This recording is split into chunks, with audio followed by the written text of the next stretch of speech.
Joris est un nageur d'exception. Pour arriver à ce niveau-là, il faut déjà être un peu hors du commun. Ensuite, dans sa manière de nager, il a une aisance, une qualité qui apparaît assez rapidement. Et voilà, après, ses performances aussi commencent à être exceptionnelles.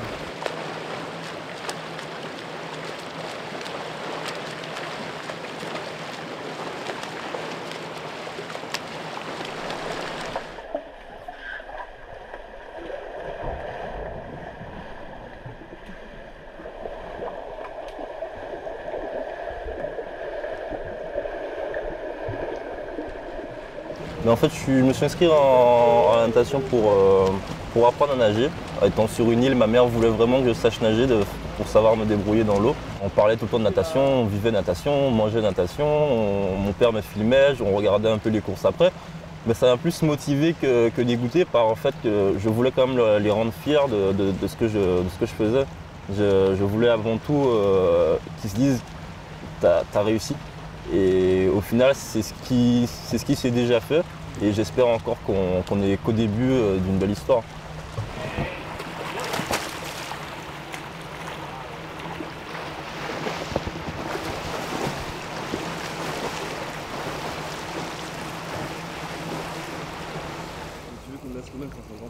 Là, tu as une 10 de main, tu as une 45, c'est un peu mou.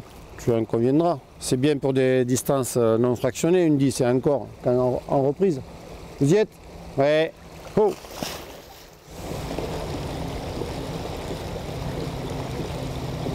Lui, cette fluidité, cette qualité de glisse dans l'eau, il offre très peu de résistance à l'avancement. Alors comme il est assez endurant, il est assez grand, il a plein de qualités comme ça qui, autour de cette fluidité, de cette glisse, l'amènent à faire des performances.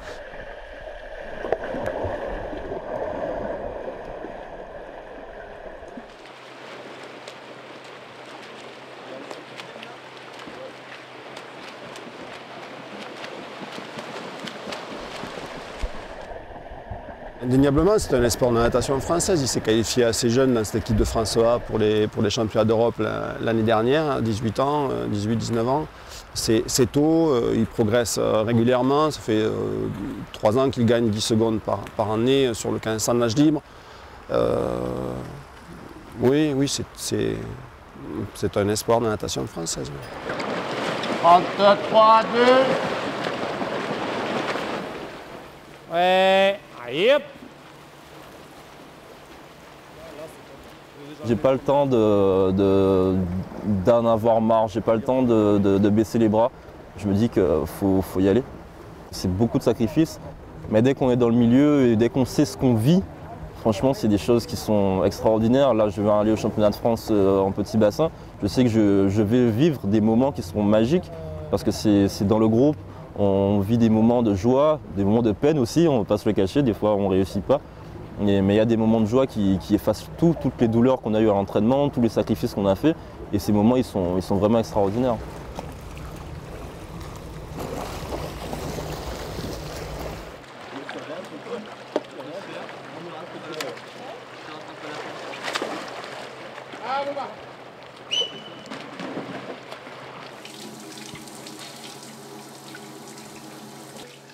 C'est un objectif pas que d'un moment, c'est l'objectif quasiment d'une vie.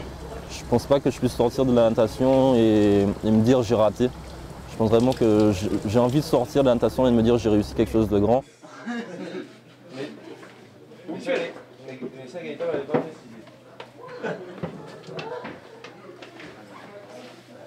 Parce qu'il s'est quand même levé à 18 h. 1, 2, 3. 1, 2, 3. Tu prends 4 minutes là? parce que la dernière n'était pas assez rapide. Sérieux, bosseur, bête de travail, ça fait un peu péjoratif aussi, je trouve. Parce que ça fait un peu, je travaille sans réfléchir pour moi, bête de travail. Tandis que lui, c'est quand même une personne qui réfléchit et qui est posée, qui va être très sérieux dans ce qu'il fait. Donc bête de travail, ça peut être à double sens. Oui, effectivement, dans le bon sens du terme, ça va être une bête de travail, parce qu'il va s'y mettre autant à la muscu que dans l'eau, mais avec une intelligence par derrière.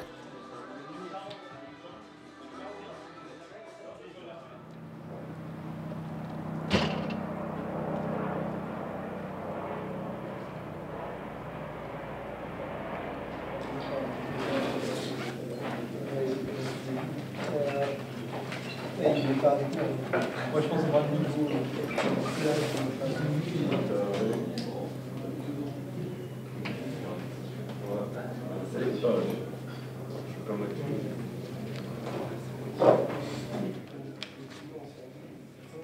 Je suis plutôt axé vers l'audiovisuel. Malheureusement, je ne pouvais pas concilier les deux avec la natation.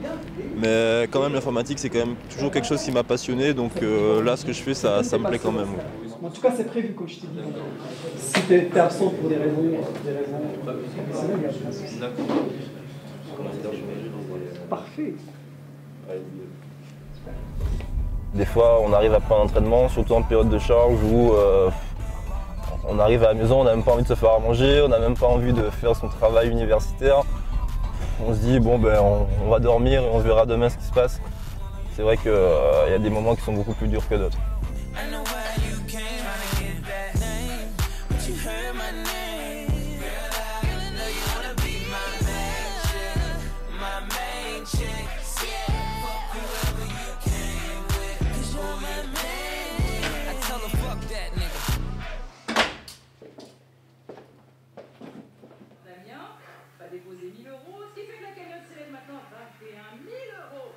Les sorties un peu loisirs sont pas beaucoup présentes. Généralement, dès qu'on n'est pas dans l'eau, on essaie de se reposer pour pouvoir mieux attaquer encore dans l'eau.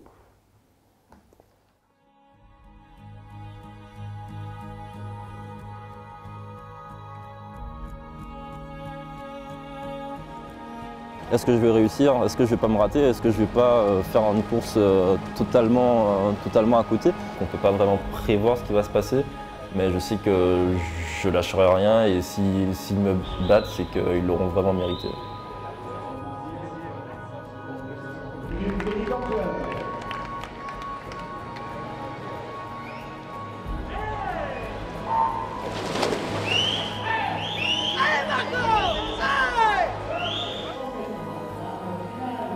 Moi, mon rôle vis-à-vis de lui est d'une part de regarder les aspects techniques et d'autre part d'être positif pour lui donner toujours l'envie de se dépasser.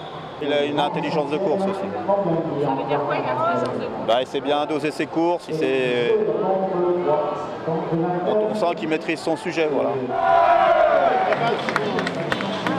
Je pense qu'à un moment, quand on a nagé beaucoup avec les personnes, on a dépassé le cap de la peur. Quand je monte sur le plot, j'ai 7 mecs à côté de moi, qui est Joris Bouchot ou pas Joris Bouchot, j'en ai strictement rien à faire.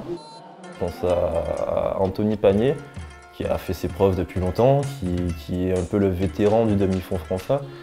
Je pense que ça restera mon plus grand adversaire. Après, on n'est pas à l'abri de voir un plus jeune ou quelqu'un qui était un peu moins mis en avant exploser à cette compétition.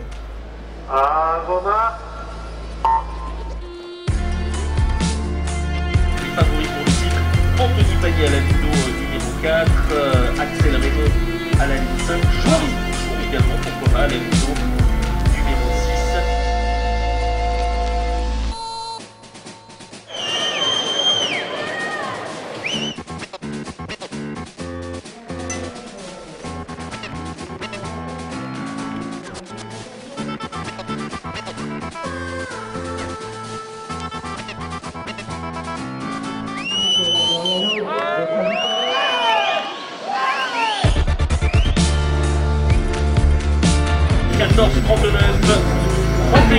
Pour Anthony Pagné, l'arrivée en deuxième position de Joris Bouchot en 14, 43, 55. Pourtant on l'a déjà battu, c'est déjà arrivé qu'on soit devant lui, c'est déjà arrivé qu'on le mette mal à l'aise. Et là on se dit qu'aujourd'hui c'est mon tour d'être mal à l'aise, de ne pas pouvoir l'accrocher. Je trouve sa perf assez remarquable. Je ne m'attendais vraiment pas à ça. On n'a vraiment pas fait de travail spécifique en ce début de saison. On n'a pas préparé cette compétition. Et en plus, je suis content qu'il soit dessus. Ça prouve un bon état d'esprit. Ça motive pour l'entraînement, ça motive pour être toujours aussi sérieux et se dire que c'est maintenant ou jamais, que chaque instant est important. Et c'est les petits détails d'aujourd'hui qui feront les grandes performances de demain.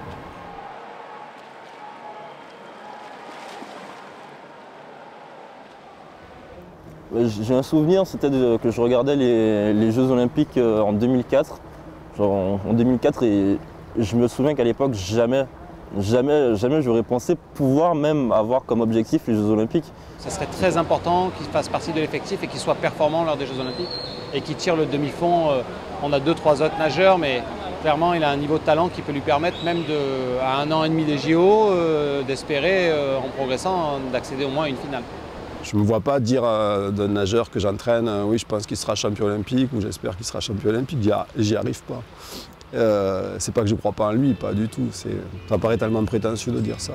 Donc on travaille et puis on verra comment il se rapproche des meilleurs nageurs mondiaux et est-ce qu'on envisage la possibilité un jour d'être dans les tout meilleurs nageurs mondiaux. On y pense et on rêve, ça reste quand même, c'est pas une obsession, mais on s'en rapproche.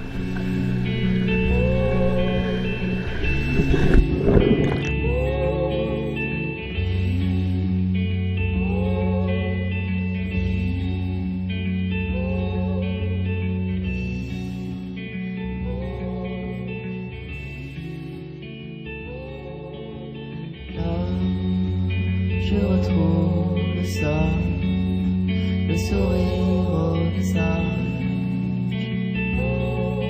des gens. Nous plantons nos broussailles sous laquelle nous goûtons, et bientôt les mirages nous seront.